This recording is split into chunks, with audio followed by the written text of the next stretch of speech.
Alpha 4.0 has long been the biggest topic regarding Star Citizen for over 7 years now, and with CIG stating that tons of features are coming alongside Pyro, Star Citizen could potentially be reaching its stride for 2024. But what are all the features that we could possibly see be added, and how could this affect the future and bring new and old players to the game? In today's video, we'll discuss all of the features that will potentially be added in 4.0, and what they mean for the future. And as there is no official confirmation from CIG on the features that will be in 4.0, outside of their statements and plans mentioned during CitizenCon, take these speculations with a grain of salt. Now if you're excited for 4.0, or just can't wait for 1.0 or even Squadron 42, smash that like button and be sure to share your thoughts in the comments. Your engagement with the channel helps us gauge your interest in all things Star Citizen. And don't forget to subscribe for more clear, concise, and up-to-date content on Star Citizen and Sim Gear reviews.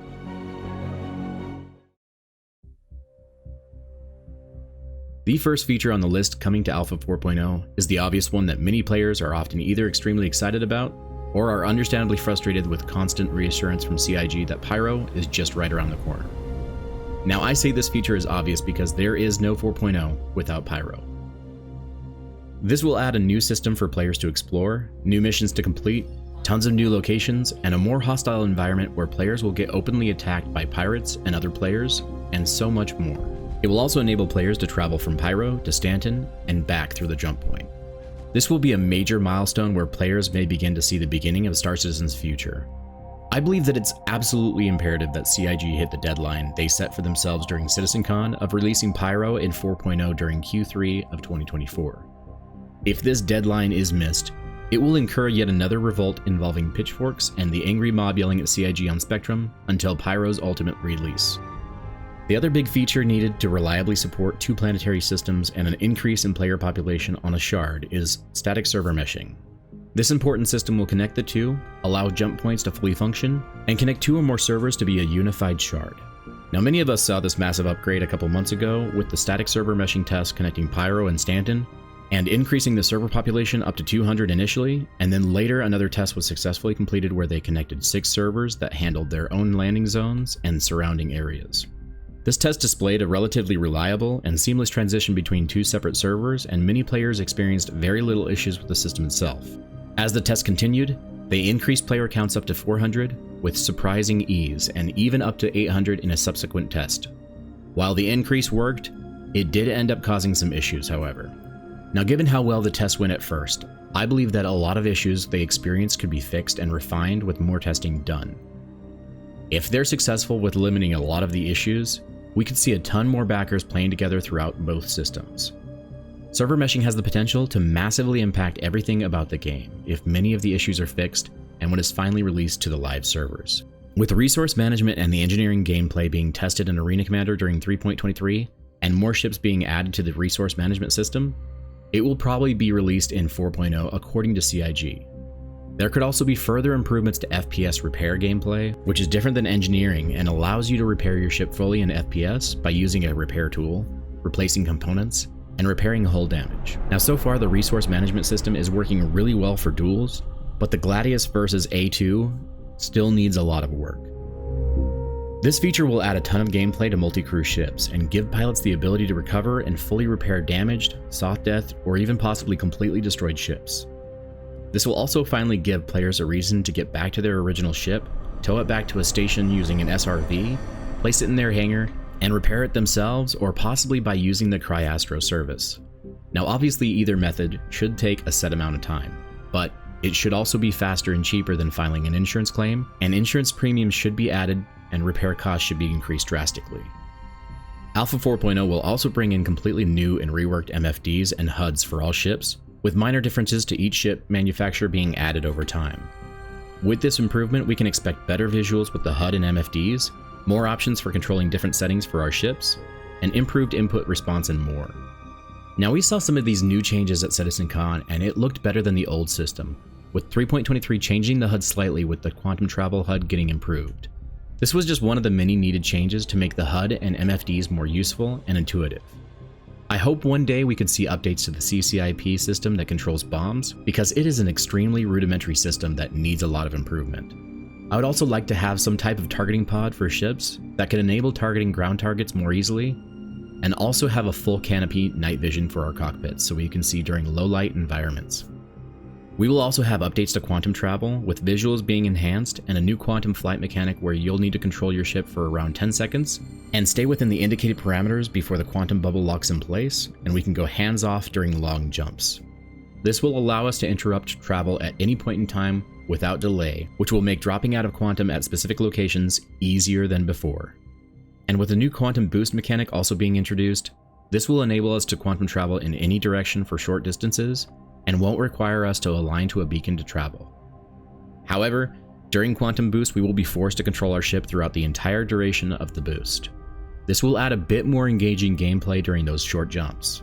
And with splines finally being removed from quantum travel, it will no longer finally make it feel like we're on rails. With the new updates to flight mechanics in 3.23, 4.0 will finally have flight control surfaces where ships will fly as they should in atmosphere. If speeds are too slow, you'll begin to stall and be forced to recover, or your IFCS will auto-engage VTOL to control the stall.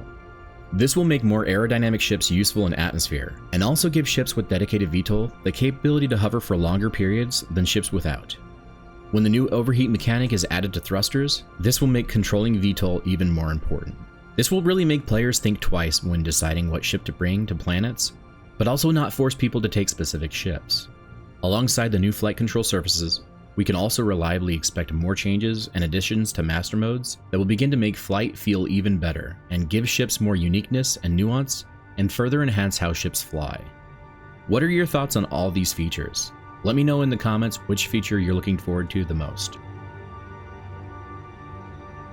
Other features on the list that are speculated to be in 4.0, and this is largely due to what Jared claimed they're working on getting in this year, which includes a slew of quality of life updates, some new gameplay mechanics, and more. Now keep in mind that none of these have been confirmed to be in 4.0, just my thoughts of what might make it in. As the prone animations are already in 3.23, the next major patch could hopefully contain the remaining player traversal updates that handle mounting a ladder and its animations. This will make using ladders way less clunky and more fluid than the previous system, where you feel completely vulnerable when climbing up and down a ladder.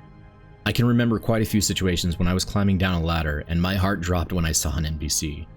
Luckily, the AI was stupid at that time, so I was able to get off the ladder.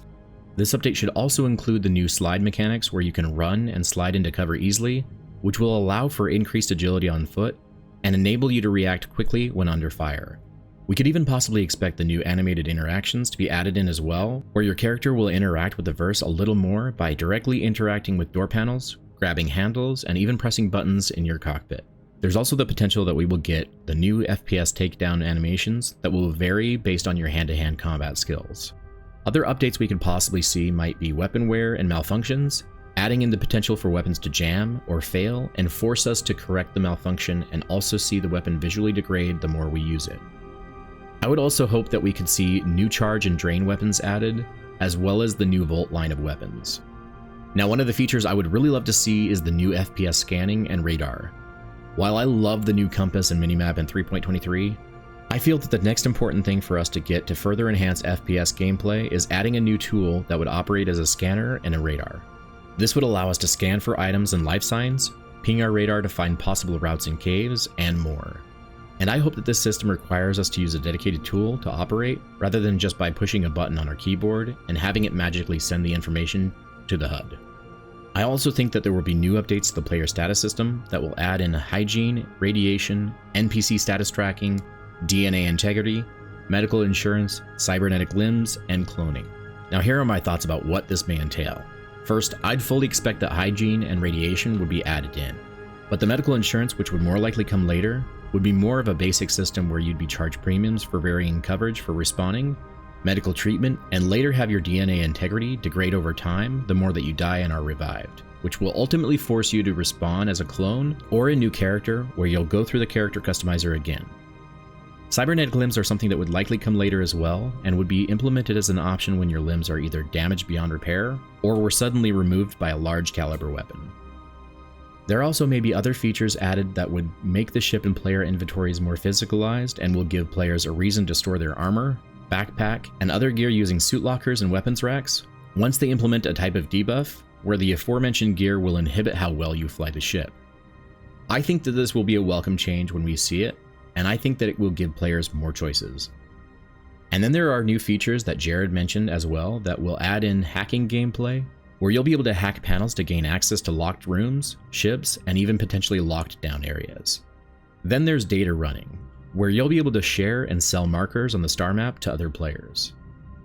I see this as being a very basic system at first that will be added to over time, like many other features.